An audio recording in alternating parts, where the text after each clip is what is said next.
네, 안녕하세요. 정쌤투와의 정쌤입니다. 오늘은 14번 주제부터 15번 주제까지 해드릴 예정이고요. 14번 주제는 사회 불평등 파트네요. 이 사회 불평등은 계급 계층 이론이 나오기도 하고, 그 다음에 이 사회 불평등을 바라보는 관점 파트가 나오기도 하고요. 근데 보통 관점보다 계급 계층 이론이 많이 나오는데, 이번에는 신기하게 6월, 9월 다 계급 계층 이론이 빠져버렸어요. 올해 수능도 왠지 빠질 것 같은 느낌이긴 한데 장담할 수는 없고요. 네, 일단은 당연히 알아두셔야 하는 내용입니다. 자, 그럼 먼저 계급 이론, 계층 이론을 살펴보고 그 다음에 관점 파트를 한번 살펴볼게요.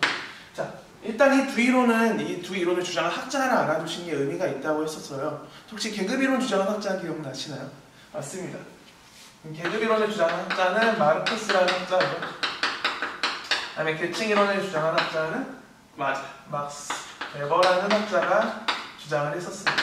자, 그럼 먼저 계급 이론부터 살펴볼게요. 이 계급 이론은요, 이것의 소유 여부로 계급을 구분했었어요. 기억나시나요? 맞습니다. 생산수단의 소유 여부,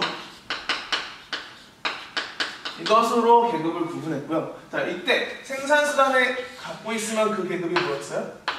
맞아요. 자본가계급, 영어로는 부르주아라고 하죠. 그 다음에 생산수단을 갖고 있지 않으면은 노동자 계급, 영어로 프롤레타리아 계급이라고 한다고 했었습니다. 이렇게 계급을 구분했고요. 이때 여기서 생산수단이라는 것은 뭘 말하냐? 바로 자본을 말합니다. 자본, 돈을 말하는 거죠. 그래서 이 시대에는요, 그러니까 마르크스의 이 계급 이론을 주장했을 때 시기가 바로 산업혁명 직후거든요. 18세기 이후란 말이에요. 근데 이때 당시에 자본은 뭡니까? 맞아요. 토지랑 공장을 말해요. 자, 이때 토지랑 공장을 갖고 있으면 당연히 일단 돈이 많고요. 경제적 지위가 높겠네요. 근데 이렇게 공장을 소유하고 있으면 밑에 뭘 거느리게 될까요? 밑에 부하 직원도 거느리게 되겠죠. 그럼 이 사람은 뭐도 있어요? 파워, 권력도 갖겠죠. 그다음 이 사람은 사회적으로 뭐도 받을까요? 사회적으로 인정도 받는단 말이에요. 그래서 명예도 높단 말이죠. 근데 이 권력이나 명예를 결정하는 게 뭐였어요? 바로 자본이라고 하는 돈이죠. 즉 돈이라고 하는 한 가지 요인이 다른 모든 사회 불평등을 결정하는 그런 시대였습니다. 그래서 돈이라고 하는 한 가지 요인이 모든 사회 불평등을 결정하기 때문에 무슨 관점이라 표현해요? 맞습니다. 이론론적 관점이라고 표현을 해요. 이 시대엔 돈이 있는데 권력이 없거나 명예가 없는 사람은 존재하지 않았거든요. 둘 다 모두 다 갖추게 되겠죠. 그리고 계급을 이렇게 부르주아와 프롤레타리아, 자본가와 노동자로 구분했기 때문에 무슨 개념? 계급을 두 개로 구분했다 해서 이분법적 개념이다, 이렇게 표현을 하고요. 그 다음에 이 부르주아와 프롤레타리아 사이에는요, 이런 관계가 성립이 된대요. 자, 이 시대에는 프롤레타리아가 아무리 노력한다고 한들 부르주아로 올라갈 수 있을까요? 없을까요? 네, 없어요. 그래서 제가 예전에 이 그림을 그려드릴 때 이렇게 수정을 했었잖아요. 이 부르주아와 프롤레타리아 사이에는 보이지 않는 뭐가 존재해요? 보이지 않는 선이 존재하는 겁니다. 그림을 잘 못 그렸네. 네. 아무튼 보이지 않는 선이 존재하기 때문에 프롤레타리아는 아무리 노력해도 부르주아로 올라갈 수가 없습니다. 그래서 이들의 관계가 이렇게 끊어져 있기 때문에 이들의 관계를 뭐라고 한다? 맞아, 불연속적인 관계다, 이렇게 표현을 하고, 이건 바꿔 말하면 사회이동이 불가능한 것을 의미한다고도 제가 말씀을 드렸었죠.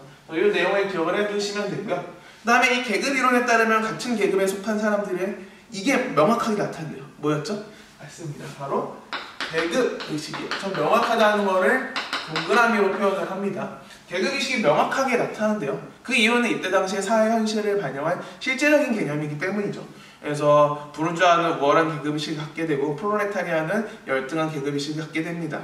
그래서 이렇게 맨날 착취당하고 억압당하니까 이걸 뒤바꾸려고 혁명적인 시도를 하려고 이렇게 급진적인 생각을 갖게 되기도 하는 거고요. 어쨌든 같은 계급에 속한 사람들 간에 계급의식이 명확하다는 거, 이걸 기억을 해주시면 되고요. 이 계급 이론과 대비되는 게 바로 막스 베버가 주장한 계층 이론입니다. 이 계층은요, 이렇게 생산수단의 소유 여부만으로 계층을 구분하지 않았거든요. 각각의 요인이 있었죠. 무슨 요인이 있었죠? 그게 세 가지로 구분했는데, 맞습니다. 경제적, 정치적, 사회적 요인이 있었죠. 그래서 여기서 경제적 요인, 쉽게 말하면 돈을 말하는 거고요. 정치적 요인은 권력을 말하는 거고, 사회적 요인은 명예, 다른 말로 위신이라고도 하죠. 이렇게 이 명예를 말하는 겁니다. 그래서 각각의 요인이 각각의 불평등을 결정하기 때문에 이론론이 아니라 무슨 논이라고 했어요? 맞아, 바로 자원론적 관점이 된다고 했습니다. 이 시대는 돈이 있다고 해서 반드시 권력이 있거나 명예가 있는 건 아니라고 했습니다. 그래서 이 막스 베버는 계층을 구분할 때 이렇게 어떻게 구분을 했어요? 맞습니다. 상층, 중층, 하층 이렇게 구분을 했어요. 그래서 이렇게 분류를 해놓은 계층을 분류했다 해서 분류상의 개념을 갖는다라고 표현을 하게 되고요. 이거는 막스 베버가 본인의 이론을 정립하기 위해서 이렇게 상층, 중층, 하층으로 분류를 해놓은 겁니다. 그래서 이런 표현을 쓰게 되고, 그 다음에 이들의 관계는 뭐가 있어요? 상하관계가 있다고 표현하죠. 이거를 무슨 관계다? 무슨 개념이다? 맞아, 서열적인 개념이라고 표현을 해요. 당연히 상층이 높고 남중층이 높고 그 다음은 하층이 높겠죠. 하층한테 높다는 표현을 쓰니까 좀 이상하긴 하죠. 상중하순으로 서열이 높게 될 겁니다. 그래서 서열이 매겨져 있기 때문에 서열적 개념이라고 표현을 하고요. 또 이들의 관계는 불연속적이지 않고 맞아, 연속적입니다. 이건 바꿔 말하면 사회 이동이 가능하다는 거예요. 그래서 하층에서 노력하면 얼마든지 상층으로 올라갈 수 있고 상층에서 노력을 하지 않으면 얼마든지 다시 하층으로 떨어질 수 있다는 겁니다. 이렇게 이들의 관계가 연속적이니까 서열을 매길 수 있고, 그래서 서열적인 개념은 계층 이론에만 씁니다. 하지만 계급 이론은 사회이동이 불가능한 불연속적 관계이기 때문에 서열적 개념이라는 표현을 쓰지 않는다는 것도 기억을 해두시면 되겠고요. 그 다음에 이 계층 이론 같은 경우는 같은 계층에 속한 사람들의 뭐가 나타날 수는 있지만 이게 약하대요. 뭐였죠? 맞습니다. 계층의식이. 계층의식이 나타날 수는 있지만 그 의식이 미약하기 때문에 제가 세모로 표현을 해요. 아예 안 나타나는 건 아니라는 걸 주의하시면 되겠고요. 뭐 동일하게 500만 원을 버는 사람이라 하더라도 본인의 주관적 기준에 따라서 난 이게 상층이라고 생각할 수도 있지만 중층이라고, 난 부족하다고 생각할 수도 있겠죠. 그러니까 그래서 본인의 주관적 가치에 따라서 얼마든지 계층이 달라질 수 있기 때문에 같은 계층에 속한 사람들하고 또 동일한 계층의식이 명확하게 나타나는 건 아니에요. 사람마다 다릅니다. 그래서 이렇게 계층의식이 미약하다라는 표현을 쓴다는 거, 이것도 기억을 해두시면 되겠고요. 그 다음에 제가 이미 설명을 하면서 언급해 드린 부분인데, 이런 다양한 그 계층 지위가 있잖아요. 뭐 경제적, 사회적, 뭐 정치적 지위 이런 게 있는데, 이 각각의 지위가 일치하지 않는 현상을 지칭하는 개념이 있었어요. 이게 무슨 개념이었죠? 맞습니다. 이게 바로 지위 불일치인데요. 자, 어떤 이론은 지위 불일치를 설명할 수 있고 어떤 이론은 지위 불일치를 설명할 수 없었거든요. 자, 계급 이론은 지위 불일치를 설명할 수 있어요, 없어요? 설명할 수 없습니다. 왜죠? 핵심이 있었어요. 무슨 관점이기 때문에? 맞습니다. 이론론적 관점이기 때문이었어요. 이 시대는 돈이 있으면 뭐도 있고 뭐도 있다고요? 권력도 있고 명예도 있다고요. 돈만 많고 권력이나 명예가 낮은 사람은 존재하지 않았어요. 이론론적 관점이기 때문에 지위불일치를 설명할 수 없고요. 하지만 계층이론에 따르는 지위불일치를 설명할 수 있어요. 뭐 때문이죠? 무슨 관점입니까? 맞습니다. 다원론적 관점이기 때문입니다. 경제적, 정치적, 사회적 각각의 요인이 각각의 불평등을 결정한다고는 다원론적 관점이기 때문에 돈은 많지만 권력이나 명예가 낮은, 예를 들면 졸부 같은 사람이죠. 이런 졸부 같은 지위 불일치 현상을 설명할 수 있다는 겁니다. 그래서 이렇게 모든 개념들이 이렇게 서로 대비되는 측면이 있기 때문에 수능에서는 얘네들을 비교해서 이렇게 묻게 돼요. 그래서 이 내용을 여러분들이 꼭 기억을 해두시면 되겠고요. 그 다음에 이렇게 계급 계층 이론으로 나오기도 하지만 이제 관점으로도 나오죠. 관점은 이제 기능론과 갈등론으로 나옵니다. 기능론과 갈등론이 사회 불평등을 바라보는 내용이 달랐죠. 이번에는 이 내용이 나왔었어요. 자, 일단 기능론은요, 이 불평등을, 사회 불평등을 바라볼 때 이렇게 얘기를 합니다. 이 사회에 존재하는 다양한 직업들이 있는데 이 다양한 직업들이 사회에 기여하는 정도인 이게 다르대요. 그게 뭡니까? 맞아요. 기능적 중요도입니다. 이 사회에 기여하는 정도인 기능적 중요도가 모두 다르기 때문에 각 직업마다 기능적 중요도에 따라서 보상을 어떻게 해야 돼요? 맞아요. 다르게 해야 해요. 이 다르게 한다는 걸 뭐라고 하죠? 맞아요. 차등 분배라고 표현을 합니다. 차별적 보상이라고도 하죠. 이렇게 차등 분배를 했을 때, 차별적 보상을 했을 때 우리 마음속에 뭐가 생겨나는 거예요? 맞습니다. 우리 마음속에 그 직업을 얻고자 하는 성취, 동기가 높아진다고 봐요. 내가 열심히 노력해야겠다라고 생각이 드는 거는 내가 더 많은 임금을 받을 수 있기 때문이라고 얘기를 하는 거죠. 만약에 동일한 임금을 받으면은 굳이 그렇게 노력을 해서 이렇게 어렵게 힘들게 얻을 수 있는 직업을 가지려고 하지 않는다는 겁니다. 그래서 이렇게 우리 마음속의 성취동기를 높여주기 위해서 어쩔 수 없이 각 직업이 갖고 있는 기능적 중요도에 따라서 차등 분배를 해야 한다라고 얘기를 하고요. 이 기능론은 개인의 능력이나 노력을 굉장히 강조하는 측면이 있죠.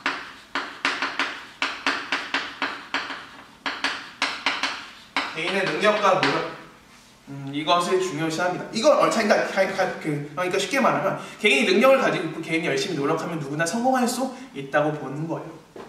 이런 측면이 이제 기능론이 사회 불평등을 바라보는 내용이고요. 근데 기능론에 따르면 이 사회 불평등을 뭐라고 얘기를 하냐면요, 어떤 현상인 거예요? 기능론에 따르면 사회 불평등은 맞아요, 어쩔 수 없는 불가피한 현상이면서 필요한 현상이에요. 왜요?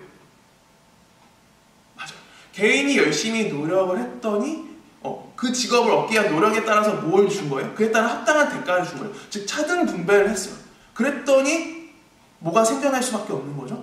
그랬더니 돈을 많이 받는 사람과 돈을 적게 받는 사람이 이렇게 구분돼서 이렇게 생겨날 수밖에 없잖아요. 그럼 돈을 많이 받는 사람과 적게 받는 사람의 차이로 인해서 뭐가 생겨나요? 사회 불평등이 생겨나는 겁니다. 근데 이 사회 불평등이 생겨나는 건 우리 마음속에 뭘 높여주기 위해서, 개인들의 성취 동기를 높여주기 위해서 어쩔 수 없이 필요하잖아요. 그래서 이 사회를 유지하기 위해서 어쩔 수 없이 필요한 불가피한 현상이라고 보는 거예요. 그래서 결론을 내어드리려면 기능론 입장에서는 사회 불평등은 불가피하고 그리고 필요한 현상이라고 해요. 어쩔 수 없다는 거죠. 개인의 성취 동기를 높여주기 위해서, 개인의 능력과 노력에 따른 합당한 대가를 주기 위해서는 어쩔 수 없이 차등 분배를 해야 하고, 이로 인해서 어쩔 수 없이 사회 불평등이 나타날 수밖에 없으니까 어쩔 수 없는 현상, 또 필요한 현상, 이렇게 바라봅니다. 하지만 갈등론은 그렇게 얘기하지 않죠. 무슨 개풀 뜯어먹는 소리냐 하면서 또 기능론을 비판을 할 겁니다. 일단 기능론자들은 이 세상에 존재하는 다양한 직업들의 기능적 중요도가, 사회에 기여한 정도가 모두 다르대요. 하지만 갈등론자들은 뭐라고 얘기해요? 모든 직업이 모두 다 중요하답니다. 기능적 중요도가 다르다고 얘기하지 않아요. 이 기능적 중요도는 지배 집단 니들이 정한 거에 불과하다면서 기능론자들의 논리를 까는 거죠. 그럼 모든 직업이 다 중요하니까, 뭐 의사 선생님이 됐든 환경미화원이 됐든 유료공직 근로자가 됐든 모든 직업이 다 중요하니까 차등 분배를 하는 게 아니라 무슨 분배? 맞아요, 균등 분배를 해야 한다라고 얘기하는 게 바로 갈등론자들의 논리고요. 이렇게 균등 분배를 했을 때 이 사회 불평등이 사라지니까 오히려 사람들의 성취 동기가 높아진다고 보는 겁니다. 갈등론자들은 기본 핵심이 이 사회 불평등을 없애려고 하잖아요. 세상이 더 평등하게 모두에게 공평한 세상으로 바꾸려고 노력을 하는데, 이 균등 분배가 그런 세상을 만드는 데 기여하기 때문에 오히려 이 균등 분배가 성취 동기를 높인다고 얘기를 하고요. 기능론은 개인의 능력과 노력을 강조했다면 갈등론은 무엇의 영향을 강조한다. 금수저, 흑수저라고 할 수 있죠. 가정 배경의 영향을 강조하는 거예요. 개인이 아무리 노력한다고 한들 집안이 빵빵하게 뒷받침이 되지 않으면 그 비싼 사교육비를 감당할 수가 없다는 겁니다. 애초에 출발점이 다른걸요. 입에 풀칠하기 힘든 친구들이 맨날 집에서 빵빵하게 비싼 고액과를 받으면서 공부만 하는 친구들 따라하기는 쉽지 않겠죠. 그래서 개인의 능력과 노력보다 가정 배경의 영향을 강조한다는 것. 결국에는 이 갈등론에 따르면 사회 불평등은 기존의 불평등 구조로 인해서 되풀이되는 재생산되는 사회 현상에 불과한 거예요. 그러니까 갈등론은 사회 불평등을 어떻게 하려고요?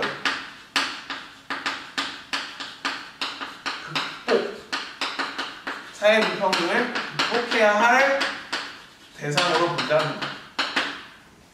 필요한 현상이 아니라 불평등한 사회 구조로 인해 반복된 재생산된 사회 현상에 불과하니까 이를 극복해야 할 대상으로 본다는 걸 여러분들이 기억을 해두시면 되겠습니다.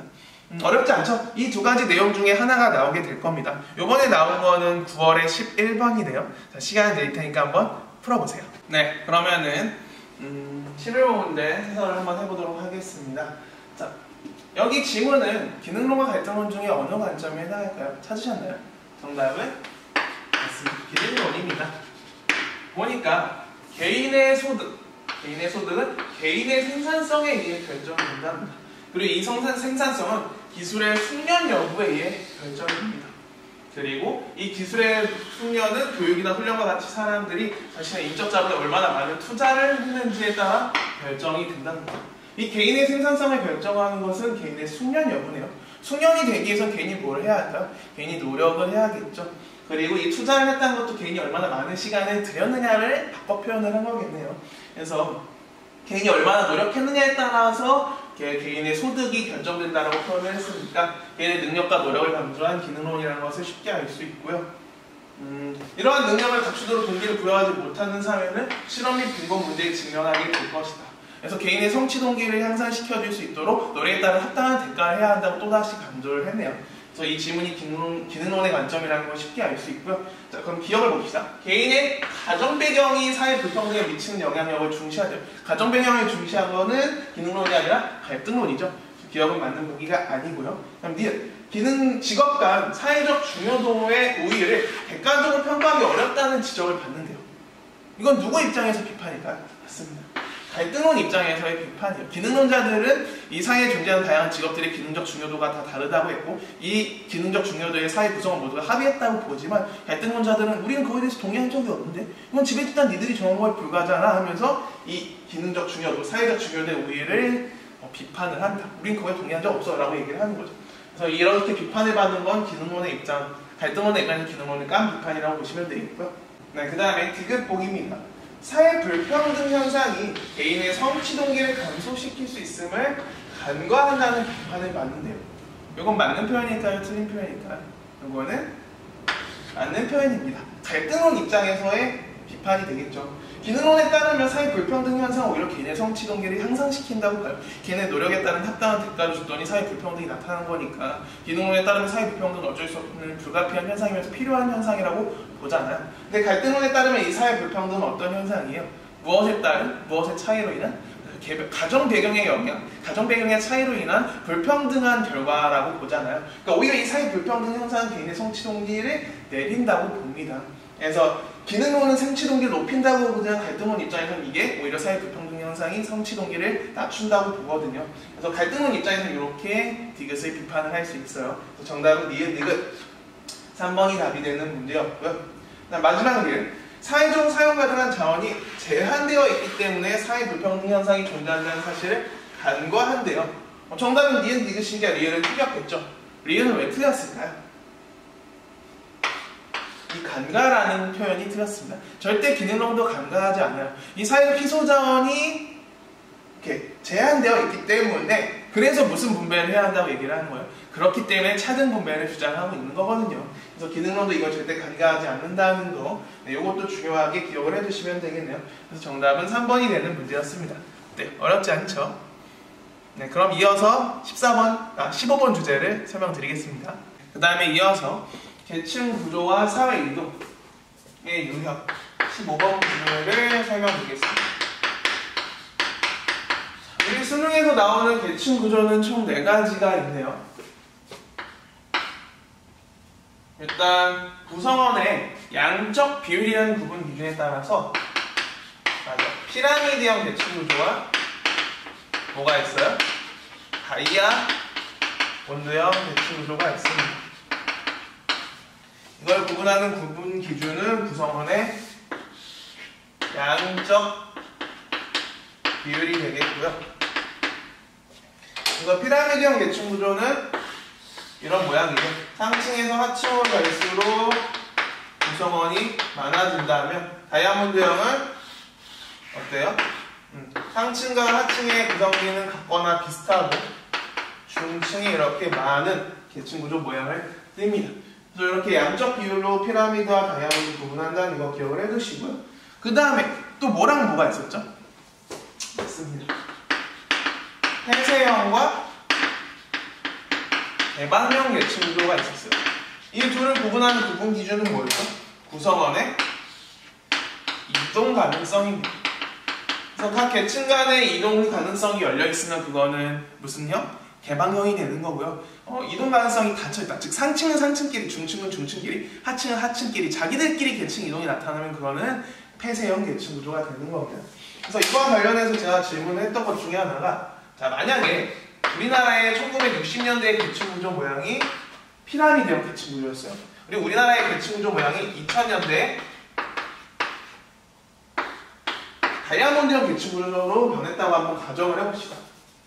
이때 우리나라의 계층 구조의 변화를 놓고 폐쇄형 계층 구조에서 개방형 계층 구조로 변했다라고 말할 수 있어요? 없어요? 말할 수 없다는 거 기억하고 계시죠? 그 이유는 뭐가 다르기 때문이었어요? 맞습니다. 구분하는 기준이 다르기 때문입니다. 자, 여러분들 입장에서 왠지 피라미드형 계층 구조는 이동 가능성이 닫혀있는 폐쇄형일 것 같고 다이아몬드형 계층 구조는 왠지 이동 가능성이 열려있는 개방형 계층 구조일 것 같지만 사실 이것만으로는 판단할 수 없다고 했어요. 피라미드형 계층 구조도 이동 가능성이 열려있는 개방형인데 그냥 하층이 많은 사회일 수 있고 반대로 다이아몬드형 계층 구조도 이동 가능성이 닫혀있는 폐쇄형인데 그냥 중층이 많은 사회일 수도 있다는 거죠. 그래서 이렇게 피라미드와 다이아몬드의 변화만으로는 개방과 폐쇄를 논할 수 없다는 게 이게 첫 번째 중요 포인트였고요. 그다음에 두 번째, 이 피라미드와 다이아몬드형 계층 구조를 가지고 불평등의 정도에 따라서 우리 수능에서 제일 많이 묻는 표현이 있었어요. 자, 불평등이 심각한 경우에는 사회가 어떻게 되는 게 어려울까요? 하나로 통합되는 게 어렵죠. 그래서 이때 피라미드형 계층 구조는 사회 불평등이 심각하죠. 사회 불평등이 심각해요. 사회 통합의 가능성이 낮다. 이렇게 표현을 하고요. 반대로 다이아몬드 계층 구조는 피라미드의 사회 불평등이 어떻게 됐어요? 더 줄어들었죠. 맞습니다. 그래서 사회 불평등이 완화됐어요. 사회 불평등이 완화돼요. 사회 통합의 가능성도 어떻게 되는 거예요? 맞습니다. 사회 통합의 가능성도 높아지는 거예요.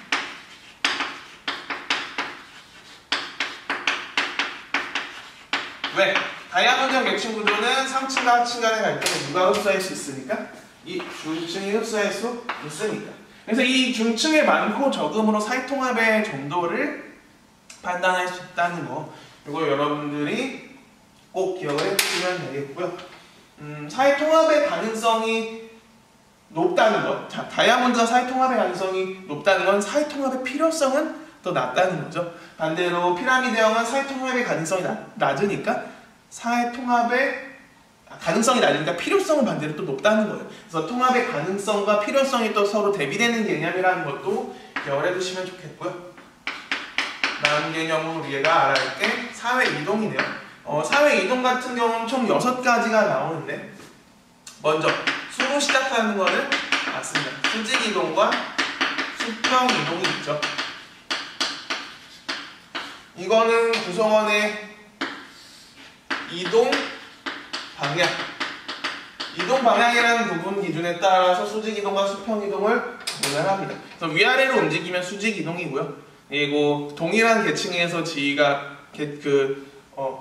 달라지면 수평 이동이라고 합니다. 그래서 이 수직 이동은 지위가 올라갈 때 상승 이동이라고 하고 지위가 내려가면 하강 이동이라고 하는 거. 이것도 기억을 해두시면 되겠고요. 그다음 수직 이동의 사례로 상승 이동은 승진하는 걸 들 수 있겠고요. 반대로 이제 하강 이동은 이제 오히려 회사에 막대한 손해를 끼쳐가지고 직급이 오히려 내려가는 게 하강 이동이 될 수 있겠죠. 그다음에 수평 이동 같은 경우는 대우나 직급의 변화 없이 그냥 서로 갖고 있는 위치가 달라지는 거예요. 우리 학교에서 교무부장과 그다음에 연구부장님의 지위가 이렇게 바뀐다면 이게 수평 이동이 될 수 있겠네요. 이런 식으로 이동 방향에 따라서 구분한다는 거 기억을 해두시고요. 그다음에 새로 시작하는 사회 이동도 있었죠. 세대 간 이동과 세대 내 이동이고요.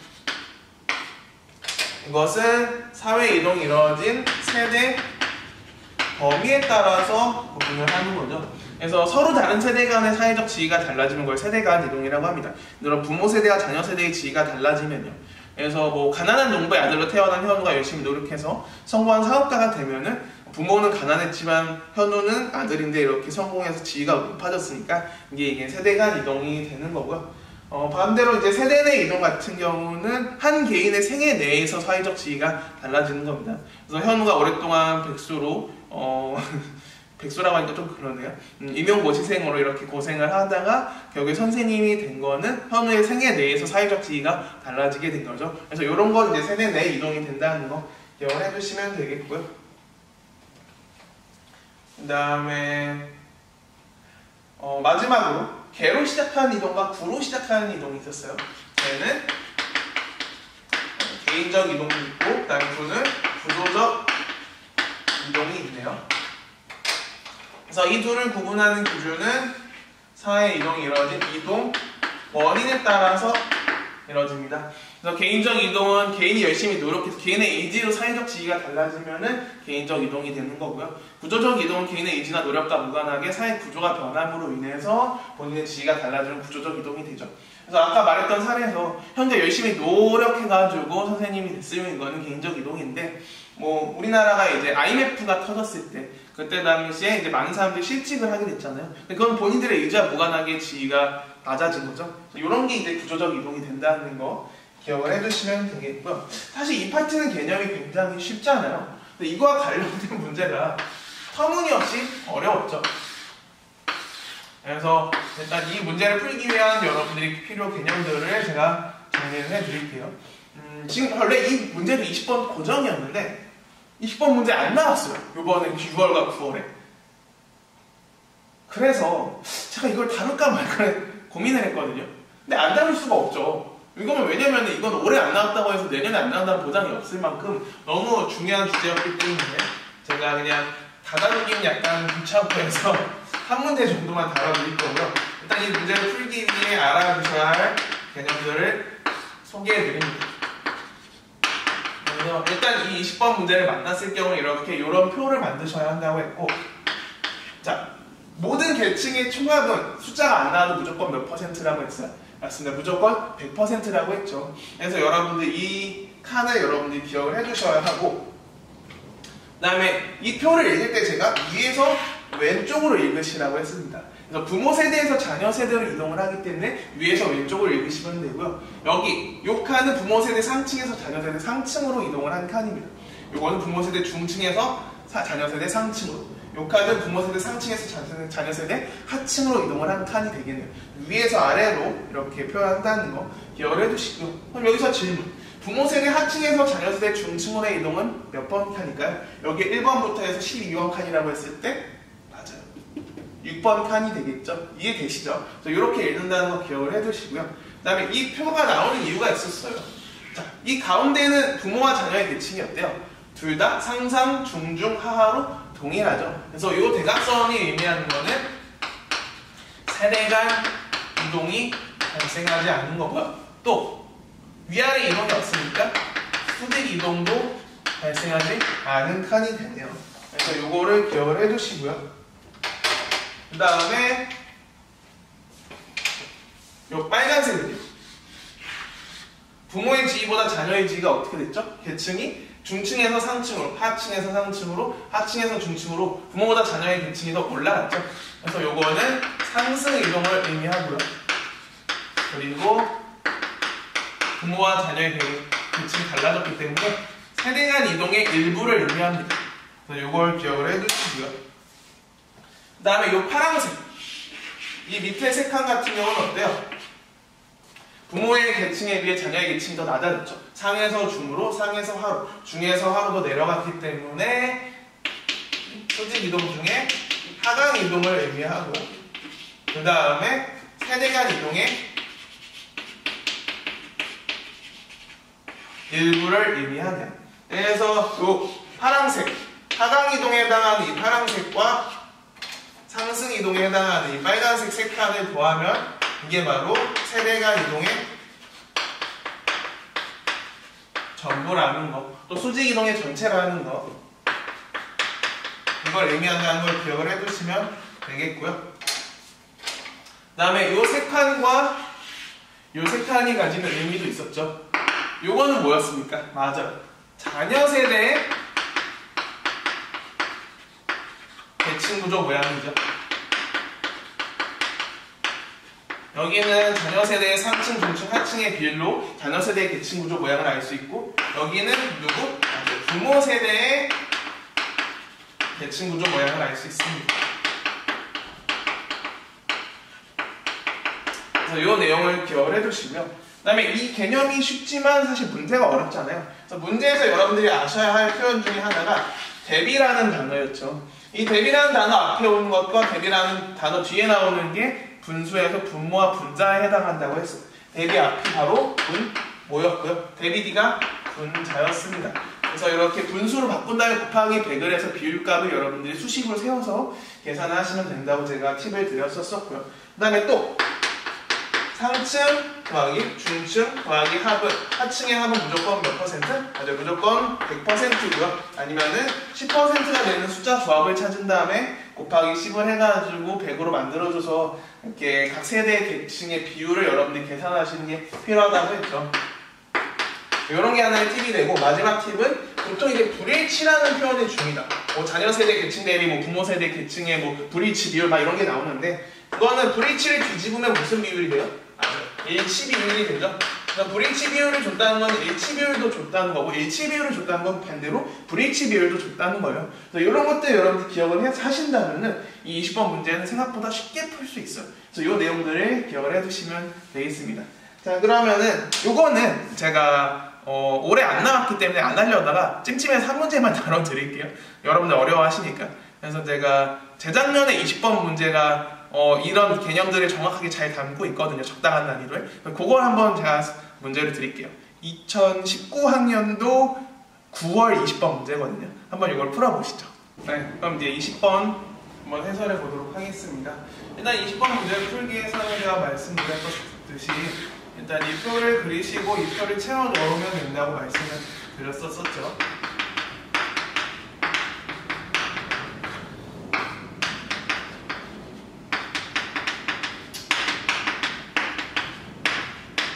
그리고 아무리 수치를 구하지 않았어도 모든 계층의 총합은 100이 된다는 거, 그건 여러분들이 기억을 하시고요. 자, 그럼 한번 문제를 풀어보겠습니다.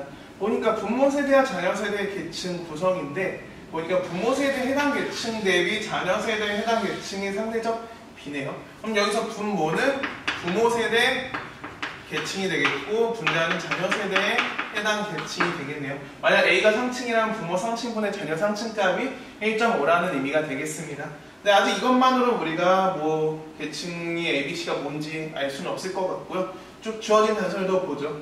보니까 이번에는 부모 세대에 해당 계층 대비 자녀 세대와 자녀 세대와의 계층이 불일치하는 비율을 줬네요. 제가 아까 말씀드렸죠. 불일치 비율을 줬다는 건 반대로 하라면 일치 비율도 줬다는 거네요. ABC가 각각 무슨 계층인지는 아직 알 수 없지만 A의 H 비율은 75%, B의 H 비율은 50%, C의 H 비율은 60%라는 걸 알 수 있겠네요. 자, 일단 여기까지 파악을 하시고 그 다음 그래프를 볼까요? 봤더니 자녀 세대 해당 계층 대비 부모 세대보다 계층이 높은 비율을 줬네요. 근데 여기서 인상적인 게 B가 비율이 0%예요. 0이나 1이라는 숫자를 줬을 때 우리는 이 단서를 통해서 핵심적인 내용을 뽑아낼 수 있어야 하는데요. 자, 봅시다. 자녀 세대의 계층이 B가 무슨 층인지 모르겠는데 이 계층의 경우 부모 세대보다 계층이 높은 비율이 0%예요. 자, B계층이 무슨 계층일 때 부모 세대보다 계층이 높은 비율이 0%일까요? 맞습니다. B는 하층이에요. 자녀 세대가 하층이면 부모 세대보다 계층이 높아질 수가 없겠죠. 그래서 B가 하층이구나 여러분이 이렇게 캐치를 하시고요. 그 다음에 여기 첫 번째 별점을 보니까 A는 C보다 높은 계층이래요. 그럼 자연스럽게 A는 상층이고 C는 중층이구나 여러분들이 캐치를 하시면 되겠고, 이때 자녀 세대의 상층과 하층의 비율은 동일하다는 단서를 줬습니다. 자녀 세대의 상층과 자녀 세대의 하층의 비율이 동일하다는 거, 이것까지 여러분들이 캐치를 하시고요. 그 다음에 이 단서를 통해서 우리가 상층, 하층, 중층의 이 구성 비율을 우리가 파악을 할 건데, 자, 아까도 말씀드렸듯이 상중하의 답은 무조건 몇이래야 돼요? 10 또는 100이 돼야 돼요. 10을 만들어준 다음에 곱하기 10을 해서 100을 맞춰주거나 애초에 100이 되는 숫자를 찾으면 되는데, 요거는 10이 되는 숫자를 찾는 게 좀 빠를 것 같네요. 자, 봅시다. 1.5는 2분의 3이고요. 1은 당연히 분수로 바꾸면 1분의 1이고 0.8을 분수로 바꾸면 5분의 4가 되겠네요. 그럼 여기서 상중하값이 10이 되는 조합을 찾으면 되는데요. 보니까 부모 세대는 2 더하기 1 더하기 5니까 10이 안 되겠고, 자녀 세대도 3 더하기 1 더하기 4니까 10이 안 되겠네요. 근데 우리가 기억을 하고 계신지 모르겠는데 첫 번째 별점에서 상층과 하층의 비율이 동일하다고 했죠. 그러면은 자녀 세대 상층이 3일 때, 그러면 부모 세대 하층도 비율이 동일하니까 자녀 세대 하층을 제가 1에서 3으로 한번 변환을 해볼게요. 근데 이 값이 결국 1이 돼야 되니까 부모 세대의 하층도 몇이 돼야 돼요? 맞아요. 3이 돼야겠죠. 자, 그럼 여기서 다시 더 해볼까요? 자녀 세대 상층은 3, 하층은 3, 중층은 4니까 3 더하기 3 더하기 3, 10이 됐고요. 부모 세대 상층 2, 하층 3, 중층 5니까 2 더하기 3 더하기 5, 10이 됐네요. 그러면 우리가 정확하게 비율을 찾았다는 걸 알 수 있고, 그래서 자녀 세대 상층 30, 중층 40, 하층 30이라는 걸 적으시면 되겠고, 그 다음에 부모 세대 상층은 20, 중층은 50, 하층 30이라는 걸 캐치하시면 되겠습니다. 이 단서를 여러분들이 캐치를 하시고요. 그 다음에 이 첫 번째 그래프를 보면은, 자, 우리가 불일치 비율을 통해서 일치 비율을 구해놨어요. 그럼 일치 비율이라는 것은 부모 세대가 상층일 때 자녀 세대도 상층, 즉 여기 있는 상상, 중중, 하값을 우리가 이 표를 통해서 도출할 수 있다는 겁니다. 자, 한번 가볼까요? 자, A는 상층이었어요. 그럼 여기서 부모 세대 해당 계층이 분모니까 부모 상층분의, 자, 부모가 상층이면 자녀도 무슨 층? 맞아, 상층. 부상자상 곱하기 100을 했을 때 이때 일치 비율이 75%라는 겁니다. 이때 우리가 부모 상층은 이미 답을 구해놨잖아요. 20이니까 20 곱하기 75를 100으로 나누면 15가 된다는 걸 알 수 있고요. 자, 그럼 두 번째, 부모 중층은 이거예요. C예요. 주의하세요. B가 아니라 C죠. 자, 부모 중층분의, 자, 부모가 중층일 때 자녀도 무슨 층이야? H예요? 자녀도 중이야겠죠. 부모 중, 자녀 중 곱하기 100을 했더니 이번엔 일치 비율이 몇 퍼센트? 60%랍니다. 부모 중은 여기 구해둔 대로 50이죠. 그러면은 50 곱하기 60을 100으로 나누면 되니까 30이 되겠습니다. 그 다음에 마지막, 부모 하분의 부모와 자녀와에서 하하 곱하기 100을 했더니 이 일치 비율은 50%가 되네요. 부모 하층은 30으로 구해놨죠. 그럼 30 곱하기 50을 100으로 나누면 되니까 15가 되겠네요. 이 불일치 비율을 통해서 일치 비율을 계산한 다음에 이걸로 우리가 상상, 중중, 하값을 계산을 했습니다. 어렵지 않죠. 그 다음에 이제 이 표를 통해서 우리가 캐치를 하면 되는데, 자, 보니까 자녀 세대에 해당 계층 대비 부모 세대보다 계층이 높은 비율이래요. A는 상층이거든요. 근데 이게 높은 비율인데 자녀가 상층일 때 당연히 부모가 중층이거나 부모가 하층보다 자녀가 상층이 되면은 계층이 높겠죠. 근데 여기서 이 높은 비율이 50%인데 여기서 뭐가 몇 퍼센트, 뭐가 몇 퍼센트인지 우리는 계산할 수가 없는 상황이네요. 그러면 우리는 요 중층일 때는 우리가 정확하게 계산할 수 있죠. 왜? 자녀가 중층일 때 부모가 상층일 건 높은 비율이 아니라 낮은 비율이잖아요. 그럼 여기서 C가 우리가 중층이라는 걸 파악을 해냈을 때 자녀 세대 중층일 때 이거 대비 부모보다 계층이 높은 비율은 부모가 하층일 때 자녀가 중층이면 계층이 더 높지 않나요? 근데 여기서 말하는 25%는 요 칸을 의미하는 겁니다. 자, 그럼 계산을 하면 되죠. 자녀 세대 중층 40 중에 요 칸은 뭔지 모르겠지만 요거를 제가 네모로 표시할게요. 그러니까 곱하기 100을 했더니 이 값이 몇 퍼센트? 25%예요. 그러면 요 값은 계산했을 때 10이라는 걸 우리가 이렇게 도출할 수 있겠죠.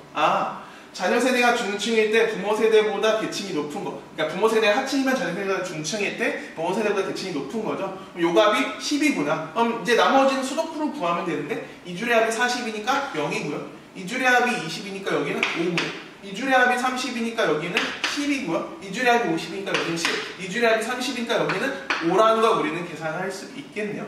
그래서 이렇게 순서대로 이렇게 계산을 하시면은 이 문제는 쉽게 풀 수 있습니다. 잘 따라가셨을 거라고 믿고요. 그럼 기억을 봅시다. 부모 세대는 다이아몬드형, 자녀 세대는 피라미드형이래요. 부모 세대는 20, 50, 30인데 이게 피라미드형인가요? 대칭이 완벽하게 이루어지진 않지만 얘도 다이아몬드형이고요. 자녀 세대는 30, 40, 30이니까 완벽한 대칭을 이루는 다이아몬드형이네요. 자녀 세대가 피라미드형이라는 이 기억 보기가 틀린 보기가 되겠고요. 그다음에 세대 간 대물림한 사람보다 세대 간 계층 이동한 사람이 더 많대요. 대물림은 대각선 값이었고 세대 간 이동은 이상승 이동과 하강 이동을 더한 거였습니다. 대물림한 값은 60이고 세대 간 이동은 40이네요. 그럼 대물림한 값이 더 많은데 대물림한 값보다 세대 계층 이동한 사람이 더 많다고 했으니까 니은도 틀린 보기가 되겠죠. 다음 디귿. 자녀 세대 계층 대비 부모 세대와 계층이 일치하는 비율은 중층이 제일 높대요. 자, 그러면 한번 계산해 보면 되겠죠. 자녀 세대 계층 상중하값을 놓고 이 자녀 세대 계층이 분모가 되겠네요.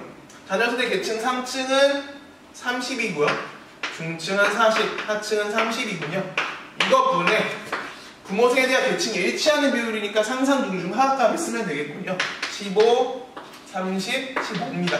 자, 이 중에 제일 높은 거는 40분의 30, 즉 중층이 되겠죠. 그래서 디귿은 맞는 보기. 마지막 1. 세대 간 상승 이동한 사람은 하강 이동한 사람의 2배를 넘지 않는데요. 상승 이동한 값은 요 기억이었죠. 그러면은 25가 되겠고 하강 이동한 값은 요 니은이니까 15네요. 어때요? 25는 15의 2배를 넘지 않겠죠. 그래서 정답은 디귿 리을 5번이 정답이 되는 문제였습니다. 어때요? 괜찮으신가요? 이 20번 파트는 여러분들 입장에서 좀 어렵게 느끼실 수 있어요. 이거 매년 나오던 주제인데 여러분들이 올해 6월, 9월에 빠졌고 수능은 아직 알 수 없지만 왠지 수능도 안 날 것 같은 느낌인데 한 번 안 나왔다고 해서 이 주제를 놓기에는 좀 찜찜한 감이 있으시죠. 그래서 제가 권해드리는 거는 일단은 챙겨가 보세요. 시간이 아직 좀 여유가 있으니까 여러분들 챙겨서 공부를 해보시고 안 되면 그때 포기하시는 것도 나쁘지 않을 것 같습니다.